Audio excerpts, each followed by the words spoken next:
Hello everyone, welcome again on your YouTube channel Taming Physics। आज students हम लोग electromagnetic wave क्या होता है इसको समझेंगे और इसकी प्रॉपर्टी यानी नेचर ऑफ इलेक्ट्रोमैग्नेटिक वेव या प्रॉपर्टीज ऑफ इलेक्ट्रोमैग्नेटिक वेव। तो ईएम वेव या इलेक्ट्रोमैग्नेटिक वेव क्या होता है, डेफिनेशन यहां लिखा हुआ है। आप एक साथ पूरा रोक के नोट्स नहीं बनाइएगा क्योंकि बीच बीच में हम कुछ चीजें इंसर्ट करेंगे, सारी चीजें यहाँ पे नहीं दी हुई हैं। तो जो टॉपिक है जैसे ईएम वेव, ये नोट्स बना लिए, बीच में कुछ नहीं डालना। फिर प्रॉपर्टीज ऑफ ईएम वेव हम जैसे जैसे पॉइंट वाइज पढ़ाते जाएंगे वैसे ही आप रोक के नोट्स को फाइनलाइज करिएगा, एक साथ सारा मत लिखिएगा। तो इलेक्ट्रोमैग्नेटिक वेव है क्या? It is defined as the wave which consists of varying electric field vector and magnetic field vector। जो वेक्टर ई है वो क्या रिप्रेजेंट कर रहा है? Electric field vector. और बी वेक्टर क्या रिप्रेजेंट कर रहा है? Magnetic field vector. So is defined as wave which consists of varying यानी टाइम के साथ वायरी कर रहा हो electric field vector and magnetic field vector and travels in a medium with constant speed. अब ये जो लिखा travels in a medium with constant speed, तो जरूरी नहीं है मीडियम हो। अगर फ्री स्पेस है या वैक्यूम है तो वहां पे भी कांस्टेंट स्पीड से मूव करेगा। अगर मीडियम है तो होमोजीनियस मीडियम होगा, तब कांस्टेंट स्पीड होगा किसी पर्टिकुलर डायरेक्शन में। अब अगर होमोजीनियस और आइसोट्रॉपिक दोनों मीडियम है तो उस केस में हर एक डायरेक्शन में हर एक पॉइंट पे सेम स्पीड होगा। तो थोड़ा शॉर्ट में लिखा गया है, ये सब टेक्निकल वर्ड आप लिखना चाहते हैं तो वैसे लिख लीजिएगा। इसको लिखेंगे इलेक्ट्रिक फील्ड वेक्टर, बी को लिखेंगे magnetic field vector. Travels in a medium with in a homogeneous isotropic medium with constant speed. Homogeneous means medium means एक ऐसा मीडियम जिसका डिफरेंट पॉइंट्स पे प्रॉपर्टी सेम हो।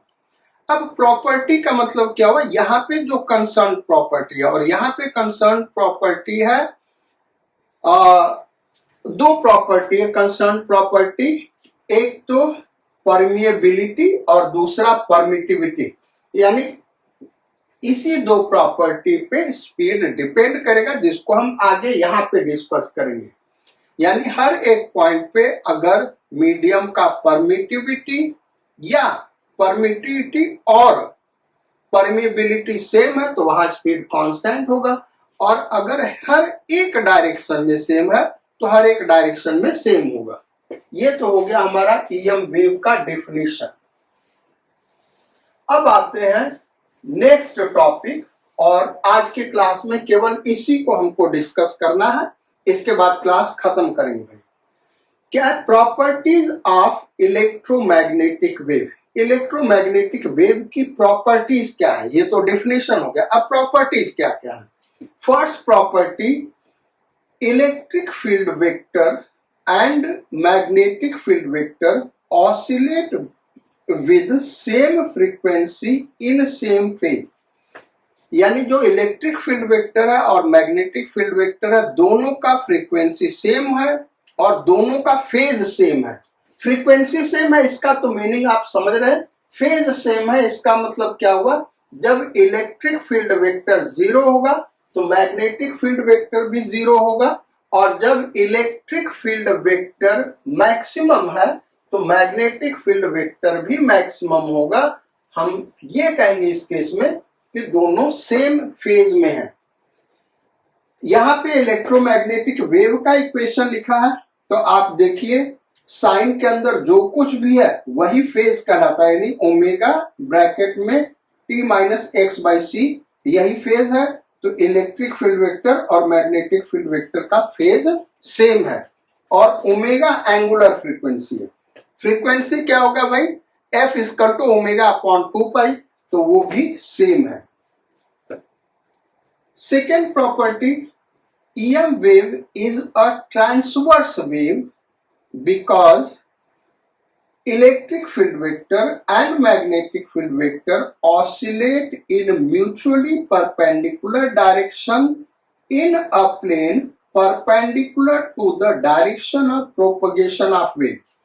यानी वेव जिस डायरेक्शन में प्रोपगेट करता है उसके परपेंडिकुलर डायरेक्शन में एक प्लेन ले लें, उसी प्लेन में इलेक्ट्रिक फील्ड वेक्टर और मैग्नेटिक फील्ड वेक्टर ऑसिलेट करता है, सच दैट इलेक्ट्रिक फील्ड और मैग्नेटिक फील्ड म्यूचुअली परपेंडिकुलर है। 12th में ये प्रॉपर्टी लिखने के लिए यहां तक आप लिख लिए सफिशिएंट है। ये जो चीजें पढ़ाई हैं और अभी आगे हम समझाएंगे, ये कॉम्पिटिटिव एग्जाम के लिए। ये जो सेंटेंस है वो कहना क्या चाहता है ये हम समझा रहे हैं। देखो, सपोज करो कि ये है डायरेक्शन इलेक्ट्रोमैग्नेटिक वेव का। डॉट का मतलब क्या हुआ भाई, कि बाहर की तरफ। डॉट का मतलब, डायरेक्शन का मतलब क्या हुआ, बाहर की तरफ। तो ये डायरेक्शन इलेक्ट्रोमैग्नेटिक वेव के प्रोपगेशन का है।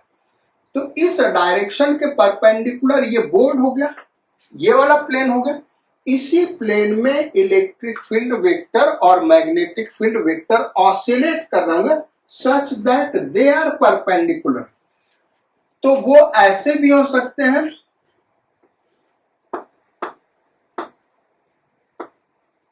वो ऐसे भी हो सकते हैं। ये इलेक्ट्रिक फील्ड वेक्टर हो गया और उसके परपेंडिकुलर ये मैग्नेटिक फील्ड हो गया। तो ऐसे इनफाइनाइट पॉसिबल डायरेक्शंस है इलेक्ट्रिक फील्ड वेक्टर और मैग्नेटिक फील्ड वेक्टर के। यानी ये वेव के प्रोपगेशन का डायरेक्शन है, इसके परपेंडिकुलर ये प्लेन है। इस प्लेन में कोई एक डायरेक्शन दिखा दो इलेक्ट्रिक फील्ड वेक्टर का, तो मैग्नेटिक फील्ड वेक्टर उसके परपेंडिकुलर होगा। तो इस तरीके से इनफाइनाइट पॉसिबिलिटीज है। अब उसमें से हम एक यूनिक डायरेक्शन दिखा रहे हैं, और यूनिक डायरेक्शन क्या कि electric field vector y axis के अलॉन्ग है और magnetic field vector z axis के अलॉन्ग है। ये सब स्क्रिप्ट देने से ये क्लियर हो जाता है कि ये दोनों आपस में म्यूचुअली परपेंडिकुलर है, इसी के लिए ये दिया गया है। अच्छा, वेव किस डायरेक्शन में जा रहा है, एक्स डायरेक्शन में। 11th में आपने वेव चैप्टर पढ़ा, यहाँ पे माइनस एक्स है, यानी वेव किस डायरेक्शन में मूव कर रहा है, एक्स डायरेक्शन में। यहाँ पे अगर प्लस एक्स होता तो वेव किस डायरेक्शन में मूव करता, माइनस एक्स डायरेक्शन में। यहाँ पे वाई होता तो वेव किस डायरेक्शन में मूव करता, वाई डायरेक्शन में। यहाँ पे प्लस जेड होता तो वेव किस डायरेक्शन में मूव करता, माइनस जेड डायरेक्शन में। तो ये वेव का इक्वेशन इस तरीके से लिखा जाता है। फिर से हम इसको थोड़ा सा डिटेल में समझते हैं। तो हमारे इलेक्ट्रोमैग्नेटिक वेव के प्रोपगेशन का ये डायरेक्शन है और इस आउटवर्ड, और इसको हम मान ले एक्स एक्सिस। तो अब वाई एक्सिस और जेड एक्सिस कैसे होगा, ये होगा वाई एक्सिस और ये होगा एक्स। एक्स डायरेक्शन ऐसे हमने लिया है तो x cross y z direction देगा, यानी z डायरेक्शन इधर आएगा बच्चों।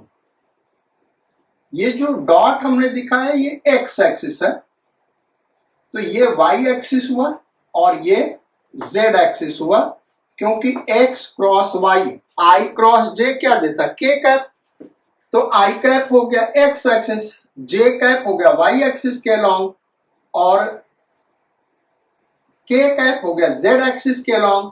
तो अगर ये x एक्सिस है तो y और z इस तरीके से चूज करना होगा हमको कि i cross j is equal to k cap, इसलिए z एक्सिस इधर होगा। बड़ा ही इंपॉर्टेंट इसको समझना है। आप सोचोगे इधर होगा z एक्सिस तो वो गलत हो जाएगा। कैसे डायरेक्शन निकालेंगे वो अभी हमने डिस्कस किया है आपके साथ। अब इलेक्ट्रिक फील्ड वेक्टर इधर जा रहा है, अरे EM वेव इस डायरेक्शन में जा रहा है। तो रूल क्या कर रहा है, प्रॉपर्टी क्या कह रहा है कि दोनों का फ्रीक्वेंसी सेम होगा, यानी एंगुलर फ्रीक्वेंसी सेम होगा।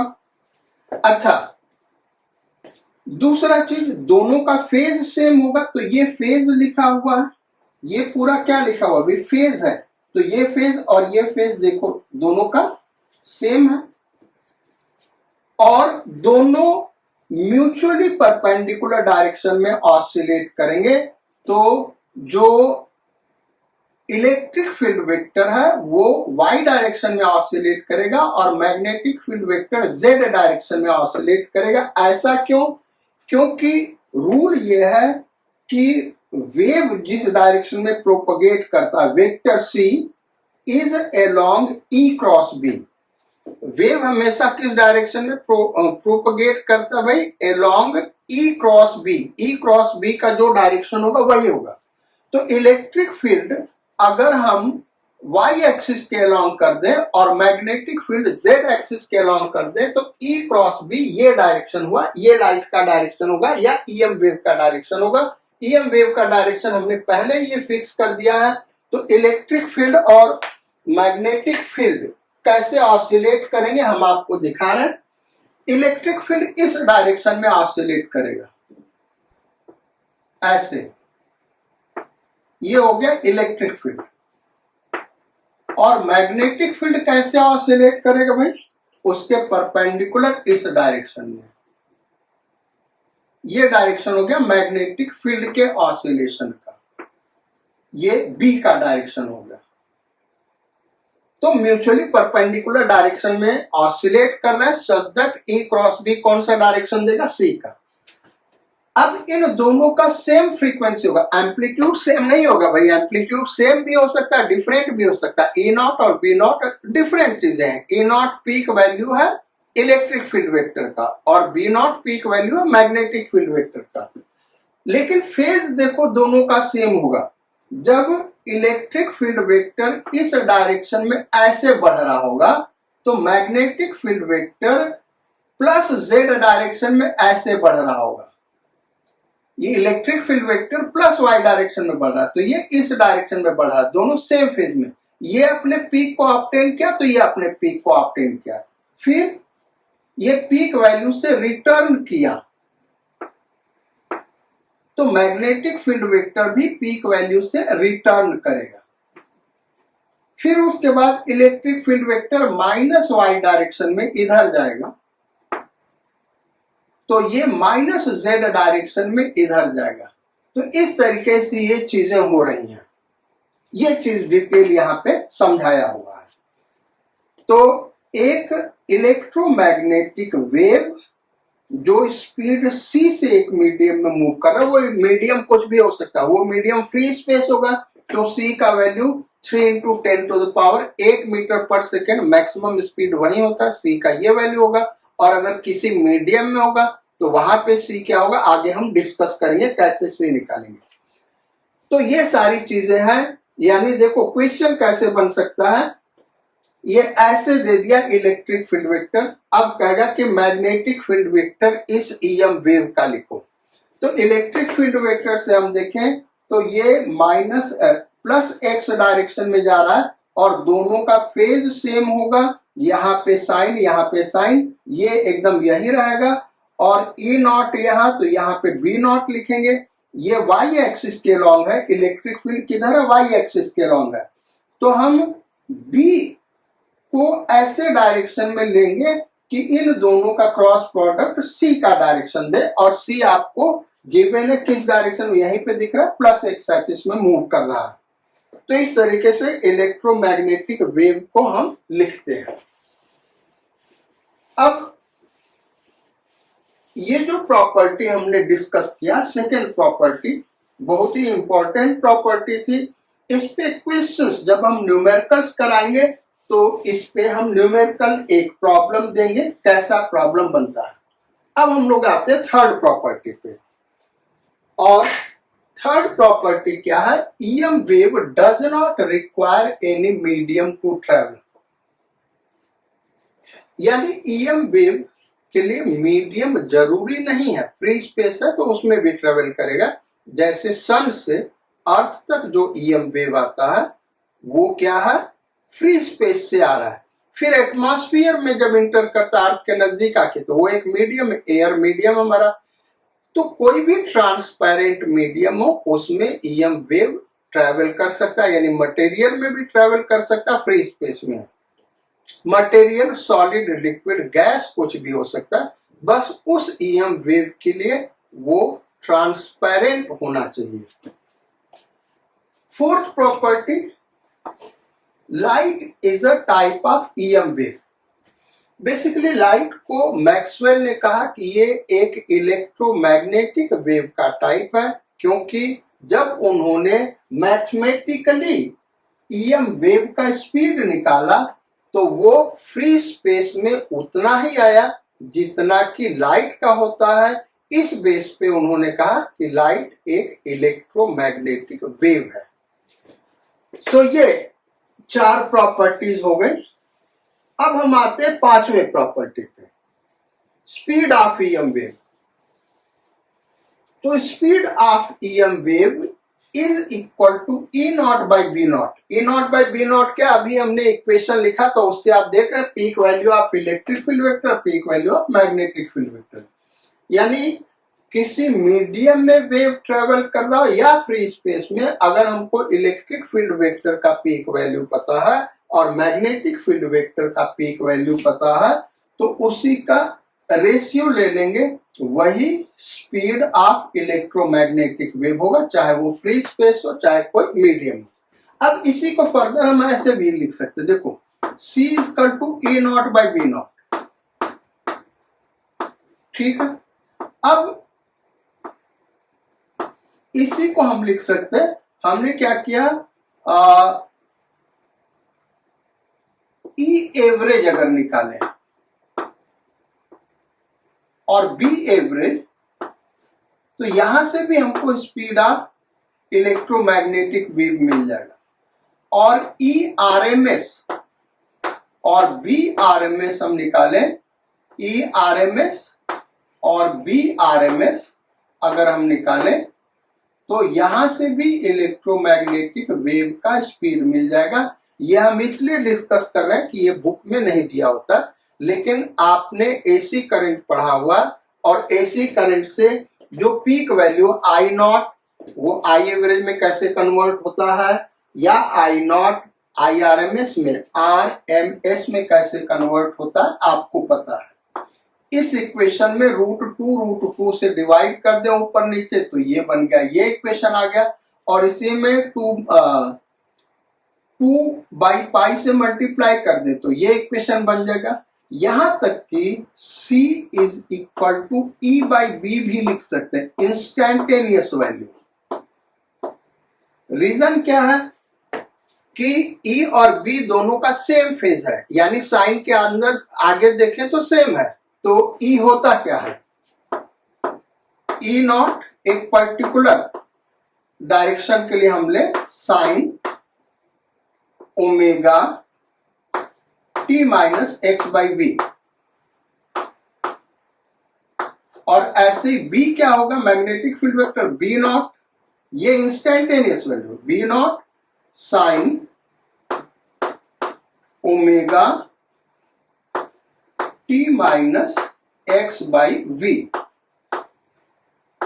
तो दोनों सेम फेज में ये कैंसिल आउट हो गया, तो E बाई बी क्या दे रहा है, E naught by B naught, तो ये वही वैल्यू होगा। इसलिए जो स्पीड ऑफ लाइट का वो 1 2 3 4 फार्मूले हो गए, फ्री स्पेस हो या मीडियम हो। अब दूसरा फार्मूला ये है, किसी मीडियम में स्पीड ऑफ इलेक्ट्रोमैग्नेटिक क्या होगा, 1 बाई अंडर रूट उस मीडियम का परमिएबिलिटी इनटू उस मीडियम का परमिटिविटी, ये होगा अगर कोई मीडियम है। अगर यही फ्री, ये मीडियम के लिए भाई,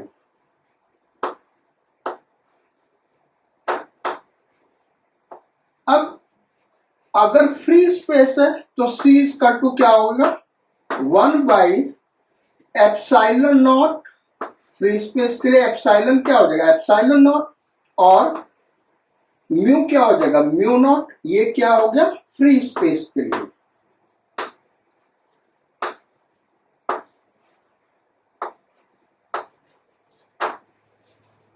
अब इन दोनों का वैल्यू पुट करके आप सॉल्व करोगे तो फ्री स्पेस में आ गया 3 इंटू 10⁸ मीटर पर सेकेंड। ये हो गया इलेक्ट्रोमैग्नेटिक वेव का स्पीड, और यही होता है लाइट का स्पीड जो मेजर किया गया। ये हमने कैलकुलेट किया, मैक्सवेल ने कैलकुलेट किया और ऑलरेडी मेजर करा जा चुका था 3 इंटू 10⁸ मीटर पर सेकेंड।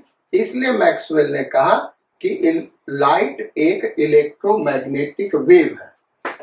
हम फिर से इस फार्मूले पे आ जाते हैं, मीडियम वाले पे। एक बड़ा ही इंपॉर्टेंट रिजल्ट आपको यहां से मिलेगा, और वो है क्या भाई, आप देखो, इसको हम लिख सकते हैं 1/√k mu naught k epsilon not, और म्यू को क्या लिख सकते हैं, म्यू आर म्यू नॉट। ये चीजें ऑलरेडी आप पढ़ चुके हैं। अब 1/√म्यू नॉट एप्सिलॉन नॉट क्या है, 3 इंटू 10⁸, यानी speed of light in free space, upon बचा क्या, √k म्यू आर। ये हो गया किसी मीडियम में स्पीड। अगर हमको उसका ये क्या हो गया, डाइलेक्ट्रिक कांस्टेंट और रिलेटिव परमिएबिलिटी पता है, तो उस मीडियम में हम इलेक्ट्रोमैग्नेटिक वेव का स्पीड फाइंड आउट कर सकते हैं। अब अगर आप ध्यान दें तो किसी मीडियम में जो लाइट का स्पीड है, speed of light in free space upon refractive index, यानी ये जो डिनोमिनेटर आप देख रहे हैं ये रिफ्रैक्टिव इंडेक्स है उस मीडियम का। क्या है भाई, रिफ्रैक्टिव इंडेक्स। तो रिफ्रैक्टिव इंडेक्स आपने केवल लाइट के लिए पढ़ा हुआ है, लेकिन रिफ्रैक्टिव इंडेक्स किसी भी इलेक्ट्रोमैग्नेटिक वेव के लिए होता है। रिफ्रैक्टिव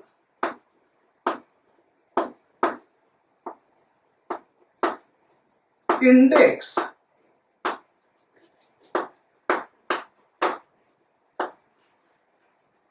किसी मीडियम का रिफ्रैक्टिव इंडेक्स क्या होगा, is equal to dielectric constant into relative permeability. ये हो गया। तो ये चीज हम कह रहे थे, ये जनरली बुक में आपको नहीं मिलेगा, लेकिन हाँ ये तो मिलेगा, ये चीज नहीं मिलेगा, यानी ये फार्मूला आपको मिल जाएगा, लेकिन ये रिफ्रैक्टिव इंडेक्स होता ऐसा नहीं दिया होता है। तो ये एक इंपॉर्टेंट चीज है, इसको आप नोट कर लीजिए। सो ये हो गया हमारा fifth property, speed of electromagnetic wave. अब सिक्स्थ प्रॉपर्टी पे आते हैं, और यहां से अब हम जब आगे बढ़ेंगे सिक्स्थ प्रॉपर्टी से थोड़ा सा ज्यादा ध्यान देना होगा, क्योंकि ये चीजें थोड़ा कॉम्प्लेक्स है और समझना थोड़ा सा मुश्किल है। तो सिक्स्थ प्रॉपर्टी है क्या, electromagnetic wave carries energy which is equally distributed in electric field vector and magnetic field vector. जो इलेक्ट्रोमैग्नेटिक वेव है वो एनर्जी कैरी करता है, और वो एनर्जी इलेक्ट्रिक फील्ड वेक्टर और मैग्नेटिक फील्ड वेक्टर में इक्वली डिस्ट्रीब्यूट होता है। तो जो average energy density of electromagnetic wave है वो ये है, और average energy density of electromagnetic wave in electric field वो ये है। Average energy density of electromagnetic wave in magnetic field ये है। तो ये सारी चीजें लिख लीजिए। ये क्या है भाई, average energy density of electromagnetic wave. ये आप नोट कर लो बेटा, बाकी हम सारा डेरिवेशन आपको करके दिखाएंगे ये आया कैसे। ये क्या है, average energy density of electromagnetic wave in electric field, और ये क्या है, average energy density of electromagnetic wave in magnetic field. अब एवरेज एनर्जी डेंसिटी क्या होता है? तो एनर्जी डेंसिटी तो आपने पढ़ा हुआ है, अब धीरे धीरे करके हम समझाते हैं। Energy density in electric field, ये हमने इलेक्ट्रोस्टैटिक्स में पढ़ा था। Energy density in electric field वो क्या होता है भाई? Half epsilon naught E square.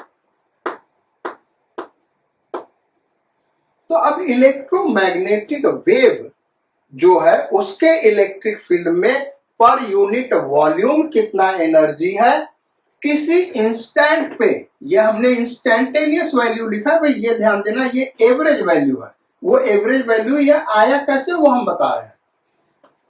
तो is equal to half epsilon naught, E को हम क्या लिख सकते हैं? E naught sine omega t minus x by v c, और ये होल स्क्वायर है तो ये होल स्क्वायर हो गया, ये हो जाएगा। तो ये हो गया instantaneous energy density of electromagnetic wave in electric field. Formula आप नोट करना चाहते हैं तो नोट कर लीजिए इसको। ये क्या है? Instantaneous energy density of electromagnetic wave in electric field, यानी ये कोई इलेक्ट्रोमैग्नेटिक वेव इधर मूव कर रहा है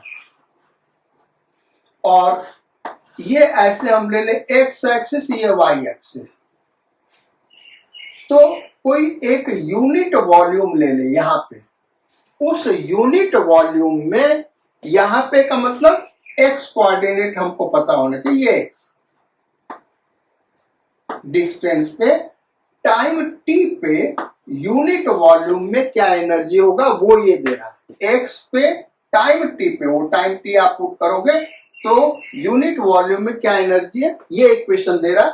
अब किसी पर्टिकुलर पॉइंट पे आप देखें तो टाइम के साथ ही ये एनर्जी चेंज कर रहा है, यानी कोई एक ऐसा टाइम होगा जब एनर्जी डेंसिटी पर यूनिट वॉल्यूम 0 होगा, फिर किसी टाइम पे मैक्सिमम हो जाएगा। मैक्सिमम कितना होगा? Half epsilon naught A naught square.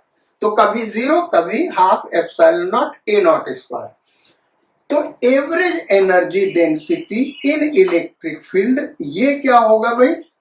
In electric field is equal to, हम क्या करें?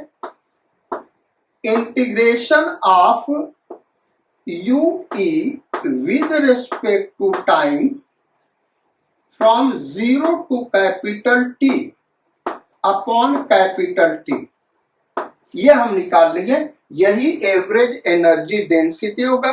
एसी करंट जब हमने पढ़ाया था तो वहां हमने बताया था बेटा किसी भी फंक्शन का एवरेज वैल्यू कैसे निकालते हैं टाइम के साथ, तो वो हमने बताया था। जैसे कोई फंक्शन y है तो y का एवरेज वैल्यू क्या होगा?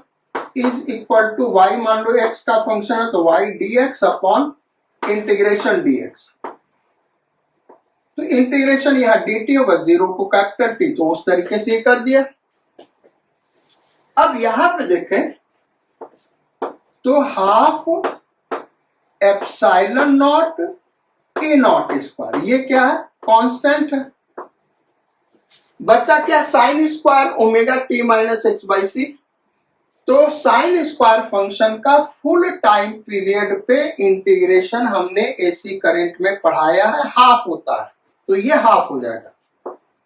आपको नहीं समझ में आ रहा तो एसी चैप्टर आप पलट के देखिएगा, वहां एवरेज पावर हमने निकाला होगा तो वहां साइन स्क्वायर कॉस स्क्वायर ये सब आता है। तो कैसे हम निकालते हैं, कैसे इंटीग्रेट करते हैं, एवरेज वैल्यू कैसे निकालते हैं, वहां पे आप देखेंगे ये आ जाएगा। तो ये हो गया 1/4 epsilon naught A naught square, वो ये फार्मूला हो गया। अब average energy density in magnetic field एकदम ऐसे ही करना है। मैग्नेटिज्म वाले चैप्टर में हमने आपको पढ़ाया था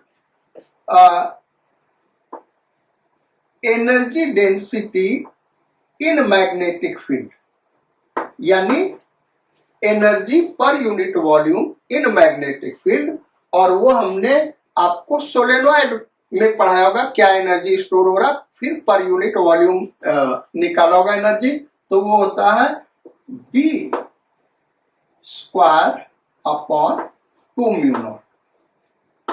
ये ध्यान रखना, ये सब एनर्जी जो हम निकाल रहे हैं फ्री स्पेस में निकाल रहे हैं, तो कोई मीडियम होगा तो उसके अकॉर्डिंग यहाँ पे के एप्सिलॉन नॉट आ जाएगा और यहाँ पे म्यू आर म्यू नॉट आ जाएगा। तो ये सारी चीजें आपको ध्यान रखनी है भाई, ये तो फ्री स्पेस में निकाल रहे, तो ये हो गया। अब बी का इंस्टेंटेनियस वैल्यू हम रख दें तो ये होगा B naught sine omega t minus x by c, और ये बी नॉट बी स्क्वायर, तो ये B naught square sine square upon 2 mu naught. अब हमको average energy density in magnetic field निकालना है, यानी एक टाइम पीरियड में एवरेज एनर्जी डेंसिटी क्या होगा ये निकालना है।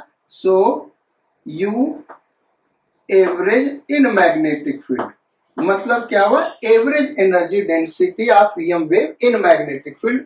तो इसी फंक्शन का एवरेज निकालना, तो जैसा हमने पहले किया था integration of B square d t, और ये तो नीचे ये चीज रहेगा ना upon 2 mu naught upon integration d t 0 to capital T 0 to capital T.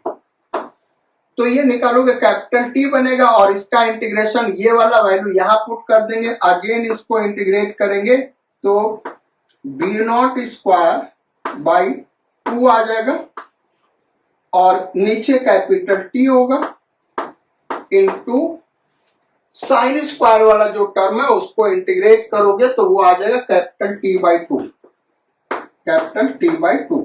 ये टी और ये टी कट जाएगा तो ये हो जाएगा बी और mu naught 2 mu not epsilon, यहाँ पे म्यू नॉट छूट गया भाई, यहाँ पे म्यू नॉट हमने छोड़ दिया 2 mu naught, so B naught square upon 4 mu naught. ये होगा हमारा ये वाला फार्मूला। अब इलेक्ट्रोमैग्नेटिक वेव का एनर्जी डेंसिटी क्या होगा, तो इलेक्ट्रोमैग्नेटिक वेव का एनर्जी इलेक्ट्रिक फील्ड और मैग्नेटिक फील्ड दोनों में है, तो दोनों का सम ले लें। तो u average is equal to u average E plus u average B.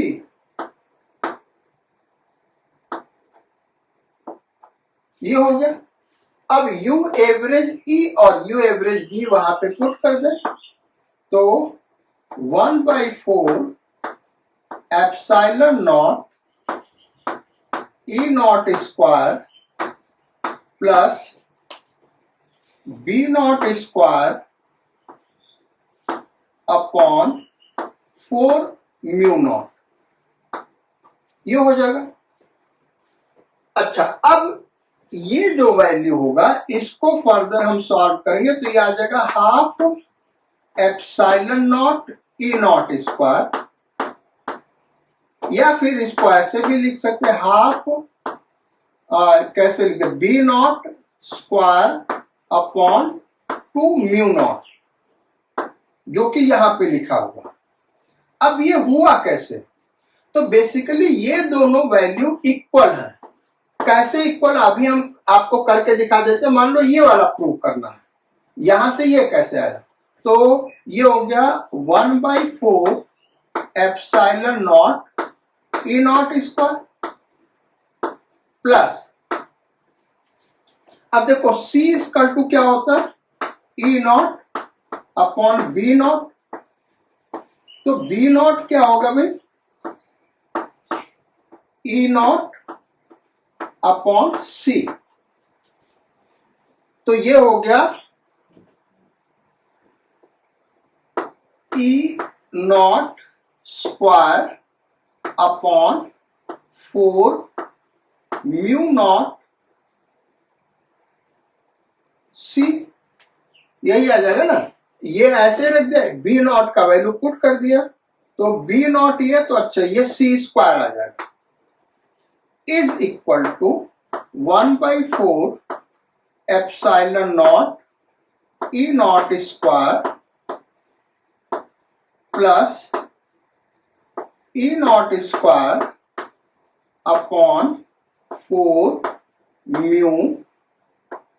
अभी सी का एक फार्मूला लिखा था हमने फ्री स्पेस में, सी इक्वल टू 1/μ0 एप्सिलॉन नॉट का रूट, तो सी स्क्वायर क्या होगा, ये रूट हट जाएगा, 1/μ0 एप्सिलॉन नॉट, ये म्यू नॉट कट गया, so is equal to 1/4 epsilon naught A naught square plus 1/4 epsilon naught A naught square, क्योंकि ये एप्सिलॉन नॉट ऊपर चला गया ना, तो ये हो गया half epsilon naught A naught square. ऐसे यहां पे ई नॉट का वैल्यू आप पुट कर देंगे, यहां पे ई नॉट का वैल्यू बी नॉट के टर्म में पुट कर देंगे। देखो ई नॉट इज इक्वल टू क्या होता है, सी इंटू बी नॉट, सी का जो फॉर्मूला वहां से देखो फ्री स्पेस के लिए, तो सी इंटू बी नॉट, फिर सी का वैल्यू पुट करके सॉल्व कर लोगे तो हमारा ये वाला आंसर आ जाएगा, वो हम आपके ऊपर छोड़ दे रहे हैं। तो ये हो गया भाई एनर्जी डेंसिटी की बात। अब आते हैं इसमें नेक्स्ट प्रॉपर्टी, और नेक्स्ट प्रॉपर्टी क्या है उसको आप ध्यान से देखिए। नेक्स्ट प्रॉपर्टी दे रहा है EM wave carries linear momentum. अभी तक हमने क्या पढ़ा था भाई, ईएम वेव कैरीज एनर्जी, और वो एनर्जी पर यूनिट वॉल्यूम क्या होगा, उसके लिए पूरा फार्मूला हमने आपको दिया कि वो आया कैसे। अब अगली प्रॉपर्टी, सेवेंथ प्रॉपर्टी करा कि EM wave carries linear momentum.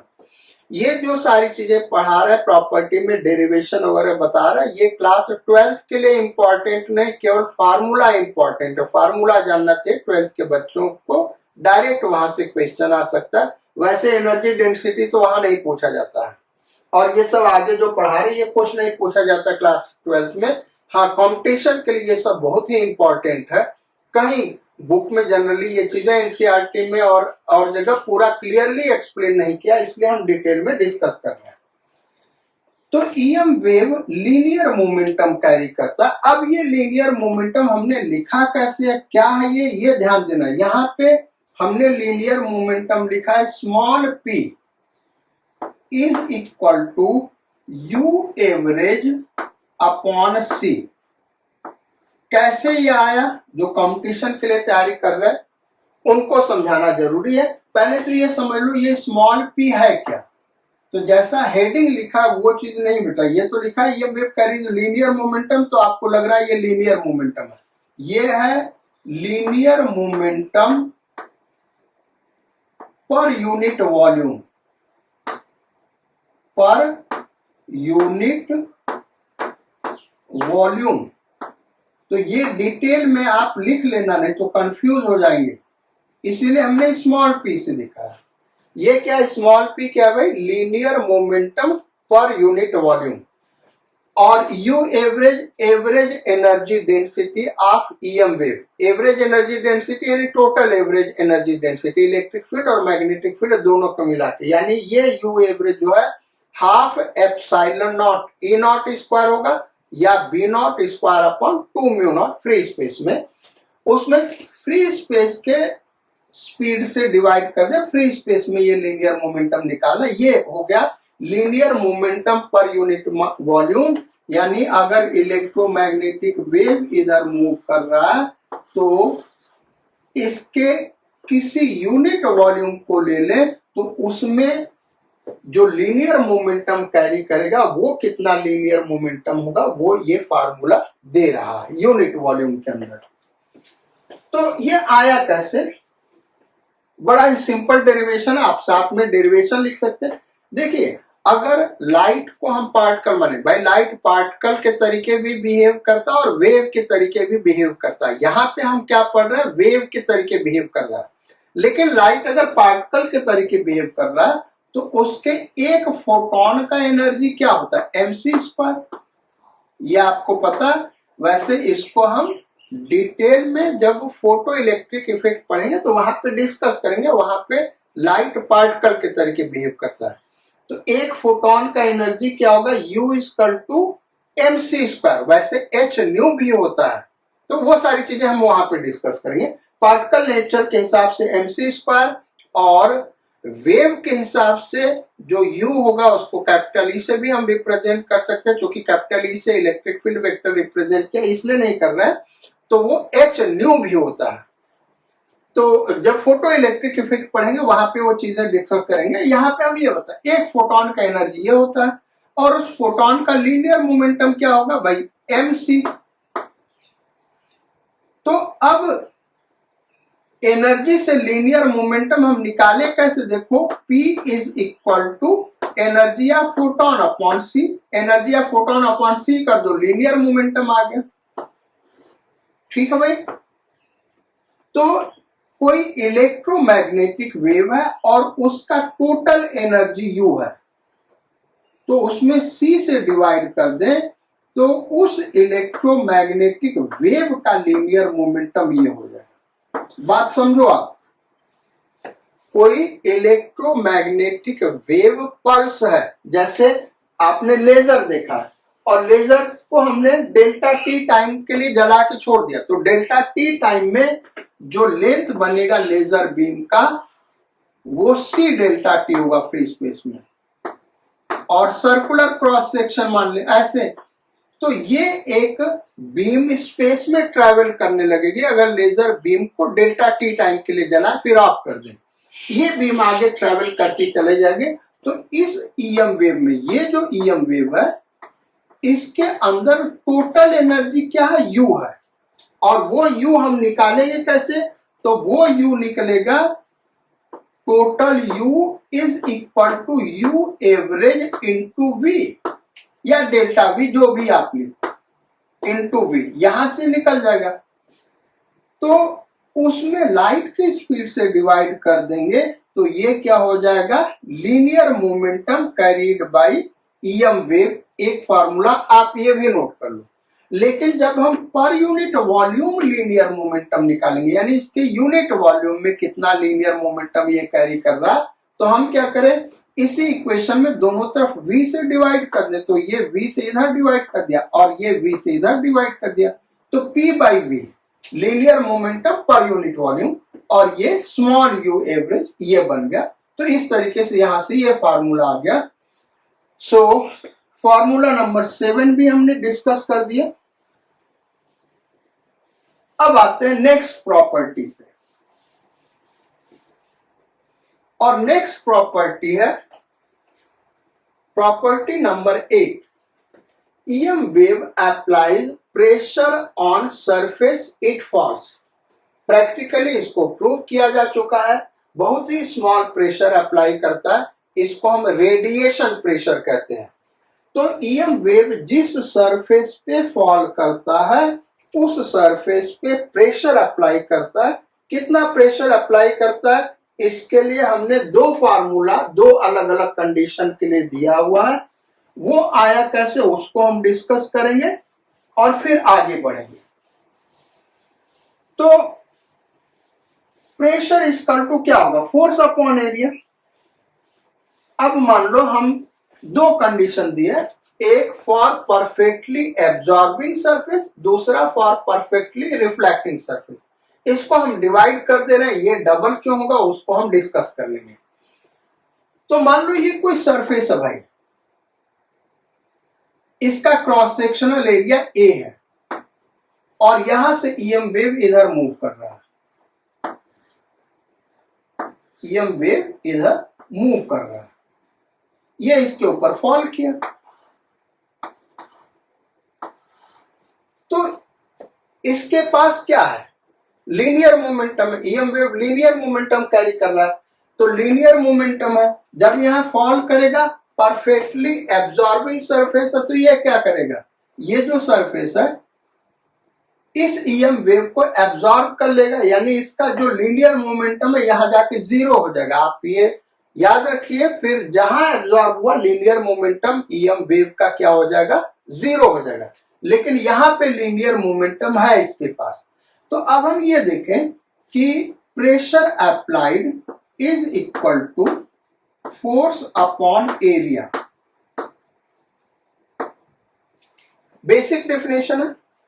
और फोर्स क्या, परपेंडिकुलर फोर्स, इसलिए नॉर्मल रेज हमने लिया। अब फोर्स इक्वल टू क्या होगा, फोर्स कितना अप्लाई कर रहा है, तो change in linear momentum upon area delta T, ये आ गया। हम ये फोर्स निकाल रहे किस पे, ये फोर्स हम किस पे निकाल रहे हैं, ईएम वेव पे, क्योंकि ईएम वेव का लीनियर मोमेंटम का चेंज निकाल रहे हैं। ये किसका लीनियर मोमेंटम का चेंज लिखा भाई, ईएम वेव का। तो इस सरफेस पे जो फोर्स लगेगा, जिस ये लीनियर मोमेंटम, ये जो रेडिएशन है, ये सरफेस के ऊपर इधर फोर्स लगाएगा, और जबकि ये सरफेस इस रे के ऊपर इधर फोर्स लगाएगा, तो वो निगेटिव आने वाला, ये ध्यान रखना, वो हम केवल कहना चाहते हैं। तो is equal to change in linear momentum क्या होगा, पहले linear momentum final minus linear momentum initial, linear momentum final क्या होगा, ईएम वेव का zero, minus linear momentum initial, initial linear momentum क्या होगा, उसको हम इनिशियल लीनियर मोमेंटम के लिए अभी हमने फार्मूला डिराइव किया था बेटा, u upon c upon a delta t। u इस ईएम वेव का क्या है, एनर्जी है। ये ईएम वेव यहां से यहां तक ले ले, तो इस ईएम वेव का एनर्जी है, u अपॉन c कर दे। अब u क्या होगा, माइनस टोटल एनर्जी क्या होगा, average energy density into cross sectional area, जितना ये एरिया उतने ही वेव का इसका एरिया हम लेंगे, कैपिटल A इनटू लेंथ, इसका लेंथ हम सपोज कर ले L, तो L अपॉन A, ये C आ जाएगा। अब डेल्टा T, यानी ये वेव जब यहां पहुंचेगा और ये वाला वेव यहां पहुंचेगा, ये टोटल वेव कितने टाइम के लिए इस पे पड़ेगा, तो L ये C स्पीड से चल रहा, तो ये जब यहां पे पहुंचेगा T इक्वल टू 0, और ये लास्ट यहां पे पहुंचेगा, वो होगा डिस्टेंस अपॉन स्पीड। तो ये C और ये C कैंसिल आउट होगा, ये L और ये L कैंसिल आउट होगा, ये A और ये A कैंसिल आउट हो गया। ये जो आया ये माइनस U एवरेज इसलिए आया क्योंकि ये प्रेशर जो होगा वो रेडिएशन पे, ये चेंज इन लीनियर मोमेंटम निकाले हैं रेडिएशन का, तो फोर्स लग रहा है ये रेडिएशन पे, तो प्रेशर यह आया रेडिएशन पे जो कि इस डायरेक्शन में लगेगा। तो न्यूटन्स थर्ड लॉ के अकॉर्डिंग ये जो रेडिएशन है इस पे प्रेशर इस डायरेक्शन में लगाएगा, इसलिए ये फॉर्मूला है। अब perpendicularly for perfectly reflecting surface, perfectly reflecting surface ये होगा, तो उस केस में क्या होगा, change in linear momentum double हो जाएगा। जब एब्जॉर्ब होगा तो ये जीरो नहीं होगा, ये रिफ्लेक्ट बैक होगा। और इस डायरेक्शन का देखो, इस डायरेक्शन का लीनियर मोमेंटम हम पॉजिटिव ले रहे हैं, तो इस डायरेक्शन का लीनियर मोमेंटम क्या हो जाएगा, निगेटिव, माइनस U बाई सी। सो उस केस में ये डबल हो जाएगा, ये डबल हो जाएगा। और ये प्रेशर किस पे लगेगा, इलेक्ट्रोमैग्नेटिक वेव पे, सरफेस की वजह से। तो इलेक्ट्रोमैग्नेटिक वेव के वजह से सरफेस पे इतना ही प्रेशर इसके अपोजिट डायरेक्शन में, ये इस पे इधर लग रहा है तो इस पे इधर लगेगा। सो ये आ गया हमारा। नेक्स्ट नाइन्थ प्रॉपर्टी, और नाइन्थ प्रॉपर्टी क्या है? Intensity of EM wave. Intensity wave का डिफाइन कैसे करते हैं? I is equal to energy passing per unit area per unit time. ये होता है भाई इंटेंसिटी। तो मान लो ईएम वेव इस डायरेक्शन में ट्रेवल कर रहा है, इस तरीके से। हम एक सिलेंडर ले लें कैपिटल ए रेडियस का और एल लेंथ का। अब इंटेंसिटी डिफाइन कैसे करेंगे? तो I is equal to total energy, इसका लिख लें, इसमें कितना है? तो टोटल एनर्जी होगा U average into A into L, ये हो गया टोटल एनर्जी अपॉन ए। अब यहां से ये वेव, ये एनर्जी डेल्टा टी टाइम में इधर से इधर पास कर रहा है। ये यहां पे फॉल किया, यूनिट एरिया से कितना एनर्जी पास कर रहा है, यहां से एनर्जी कितना पास कर रहा है, तो यहां से लेके यहां तक पास कर रहा है। कितने टाइम में पास करेगा? तो ये लेंथ कितना है? एल अपॉन स्पीड सी, ये हो गया। सो ए और एल कैंसिल आउट हो गया। I is equal to u average into c, ये हो गया एवरेज एनर्जी डेंसिटी। एक और फार्मूला है, intensity of EM wave produced by point source और स्फेरिकल सोर्स। एक पॉइंट सोर्स है या स्फेरिकल सोर्स है जिसका पावर P है, यहाँ पे P पावर है। ये सारा चीज नोट करना भाई, बाद में भूल जाओगे। यहाँ पे P क्या है? पावर है। तो एक पॉइंट सोर्स है और इसका पावर P है, यानी P energy per unit time ये रेडिएट कर रहा है स्पेस में चारों तरफ। स्पेस में चारों तरफ P जूल एनर्जी रेडिएट कर रहा है 1 सेकेंड में। पावर का यही मतलब हुआ। तो अब किसी डिस्टेंस r पे इंटेंसिटी क्या होगा? यहां से r डिस्टेंस पे चले जाए, यहां पे इंटेंसिटी क्या होगा ईएम वेव का, ये निकालना है।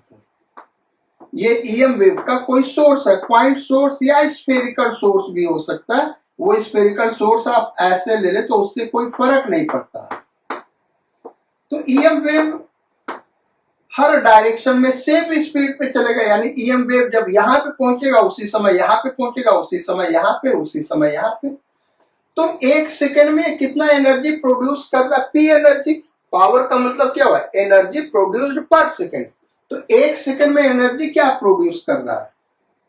P 1 सेकेंड में प्रोड्यूस कर रहा है, यह ध्यान रखना। और ये एनर्जी कितने एरिया में डिस्ट्रीब्यूट होगा? इस एरिया में ये कितना हो जाएगा? 4 पाई आर स्क्वायर। तो ये हो गया एनर्जी पासिंग पर सेकेंड पर यूनिट एरिया। ये एनर्जी कितने टाइम में पास किया भाई? आपको हम ऐसे दिखा देते हैं। I इज इक्वल टू क्या होता है? Energy passing per unit area per unit time, यही होगा ना भाई। तो अगर पावर P है बेटा, तो टाइम T में कितना एनर्जी पास करेगा? P into T। Next step ये है हमारा, intensity is equal to energy passing per unit area per unit time. ये यहां पे ले ले, यूनिट एरिया यूनिट टाइम में जो एनर्जी पास किया, तो इसका पावर P है। तो T टाइम में टोटल एनर्जी यहीं से पास करोगे, टोटल एनर्जी होगा कितना यहां से पास करने वाले? पावर इंटू टाइम, तो power into time total energy. और ये कितने एरिया से पास करेगा? 4 पाई आर स्क्वायर से।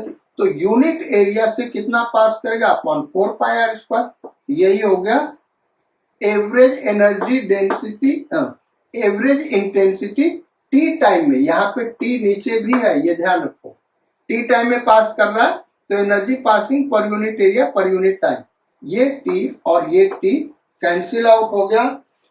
तो जो इंटेंसिटी है पॉइंट सोर्स का वो power upon 4 pi r square, जहां पे आर डिस्टेंस में हम इंटेंसिटी निकाल रहे हैं, और आर डिस्टेंस कहां से, या तो सेंटर ऑफ स्फीयर लेंगे अगर स्फेरिकल सोर्स है, या डिस्टेंस फ्रॉम पॉइंट सोर्स।